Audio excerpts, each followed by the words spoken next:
بھائی ڈیجیٹل تصویر کے بارے میں علماء کی دو رائے ہیں. بعض اس کو تصویر میں داخل کرتے ہیں اور حرام سمجھتے ہیں، بلکہ تین رائے ہیں. بعض کہتے ہیں یہ تصویر میں داخل ہے اور حرام ہے اور بالکل جائز نہیں ہے. دوسری رائے علماء کی یہ ہے کہ وہ کہتے ہیں تصویر میں داخل ہے لیکن ضرورت کے وقت اس کا استعمال جائز ہے.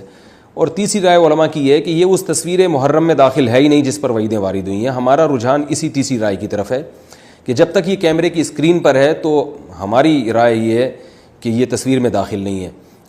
اگر یہ درست رائے ہے تو اللہ کی طرف سے، اگر یہ غلط ہے تو فمن الشیطان، یہ ہماری اور شیطان کی طرف سے رائے ہوگی. اب ظاہر ہے نبی صلی اللہ علیہ وسلم موجود نہیں ہے جو فیصلہ کر کے بتائیں، تو اجتہاد ہی ہے. تو یہ والی تصویر نبی کے دور میں تھی نہیں، تو اب ظاہر ہے اجتہاد ہی ہوگا. تو اجتہاد یہی ہے ہماری رائے کے مطابق، اور ملک کے بڑے بڑے علماء بعض علماء کی یہ رائے ہے کہ یہ سرے سے تصویر میں داخل نہیں ہے. اس کے دلائل کیا ہیں اس پر میں ایک الگ کلپ ریکارڈ کروا چکا ہوں. ڈیجیٹل تصویر کیا تصویر محرم میں داخل ہے یا نہیں، اس پر پورا ایک میرا تفصیلی بیان ہے. اس میں دلائل سے ہم نے یہ بہرحال اپنی ٹوٹی پھوٹی جو بحث ہے وہ یہی بتایا ہے کہ ہماری رائے میں یہ تصویر میں داخل نہیں ہے.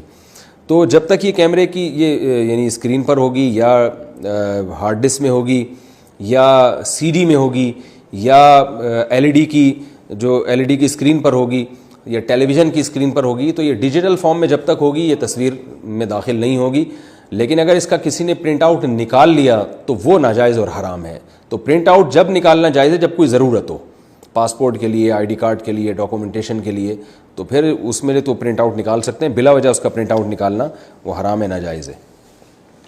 اور اس پرنٹ آؤٹ کو رکھنا یا اس تصویر کو دیوار پہ لٹکانا، جاندار کی تصویر کو، وہ بھی ناجائز اور حرام.